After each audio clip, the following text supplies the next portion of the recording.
98.7 FM, Arizona's sports station. Bickley Blast.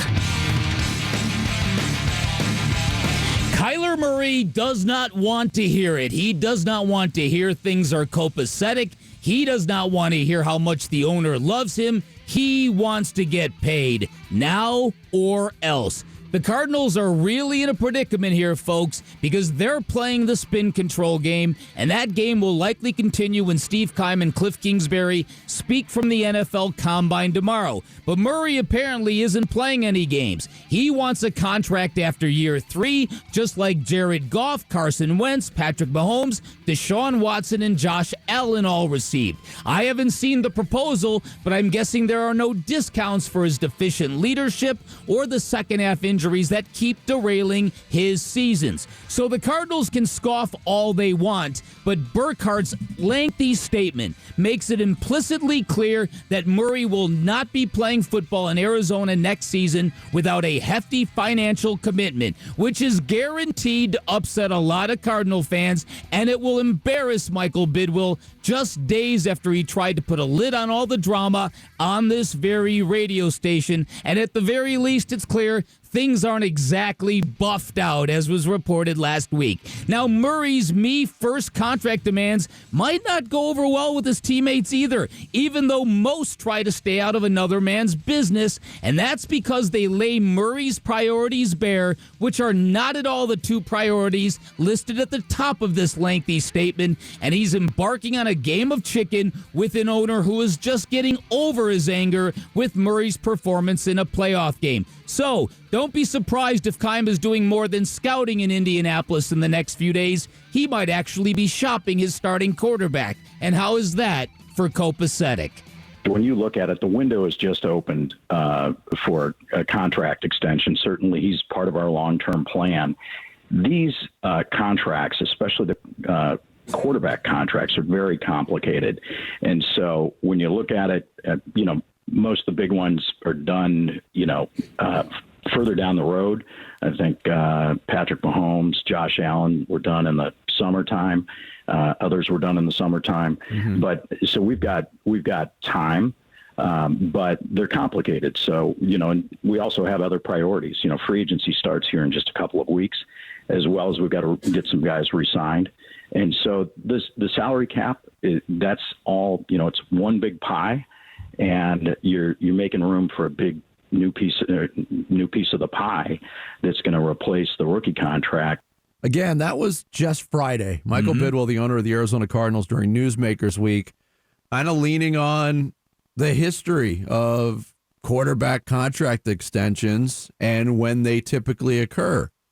He's not wrong in saying that they normally occur during the summertime. We have time. That's maybe the error in judgment with the statement Erik Burkhardt, the agent of Kyler Murray, put out there today. Maybe they don't have as much time as they thought. Now, there has been further reporting. Again, Kyle Odegaard, former reporter for azcardinals.com, put out there that the detailed contract extension from Kyler Murray's camp has been in the hands of the Arizona Cardinals for a week and a half, and there's been no counter. Yeah. This is pushing the process forward.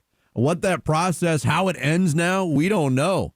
Does this end in a stalemate between quarterback and organization?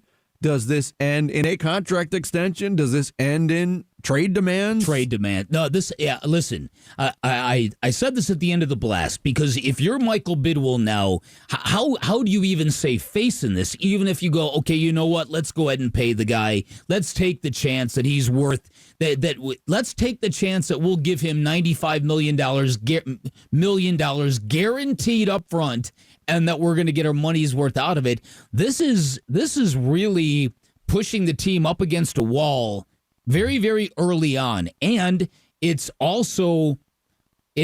really kind of, I'm not saying it's basically doubting their sincerity of the things that they have said.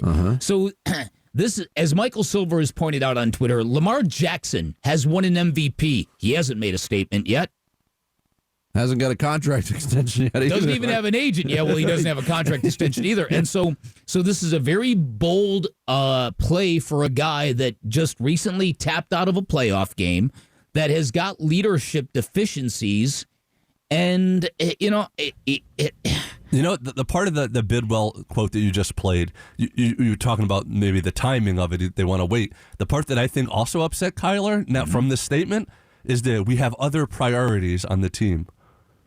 Like that statement made it clear that I'm the priority. Yes. Deal with me first, then you deal with the rest of the team. Yeah. I'm the priority. The reaction continues to pour in from around the country. This is very, very bold. There's no other way to slice it. Whether you're, in agreement with the Cardinals at this point or in agreement with Kyler Murray, this is a bold move by Kyler Murray's agent, Erik Burkhardt. Keyshawn Johnson of ESPN Radio went a step further, not calling it bold, but mind-boggling. And to be honest with you, Max, I have no idea why he would do that publicly. It's mind-boggling to me because I wouldn't want my agent discussing my contract talks in the public's eye at all to try to be, dismissive, despairing, whatever you want to call it, to describe his relationship with the organization as it pertains to Kyler Murray's contract. The team doesn't care that he's a two-time Pro Bowler. Whoop-de-doo. That two-time Pro Bowler means nothing. That means nothing. If you come to me as an NFL executive and you try and tell me that Max Kellerman is a Emmy Award-winning television, okay, good for him. I can put anybody in that seat and we'll win an Emmy. That's the way the Cardinals are thinking. I can put anybody underneath the quarterback and they can go to the Pro Bowl. The best thing for him to do is negotiate behind closed doors, keep it all to himself.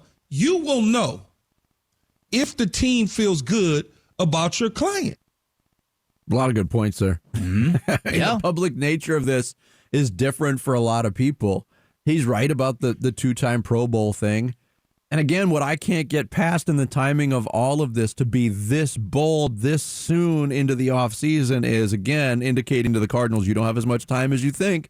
We have options. Yeah. We have some sort of leverage here. But to do it after Kyler Murray's arguably worst performance as a starting quarterback on the biggest stage he's ever played on in the NFL is a bit curious to me. After two consecutive second-half collapses, one that cost the team a playoff berth, and then we all know what happened this year. Yeah, it's really quite a leverage play for a guy that you would think, okay, put it this way, if Kyler Murray were as mature as he needs to be, well, he wouldn't have scrubbed his social media to begin with, okay? If he were as mature as he needed to be, he would kind of understand that, okay, you know what? I can see why they would think I have things to prove. There's a better way to go about it than trying to embarrass the owner into this. Yet at the same time, I think it's pretty obvious that Erik Burkhardt does not believe the Cardinals are going to come correct and give him an extension now. That they're going to exercise his fifth-year option, and then it's going to bleed into the summer, and that's going to be that. And so I don't know where this whole thing is going, but I also know that during our conversation with Michael Bidwill, when he began talking in glowing terms about Chandler Jones, you saw how Chandler Jones reacted. Mm-hmm. He reacted with laughing emojis like, ha, that's funny. So to me, there's a lot of issues here that are not just Kyler Murray issues.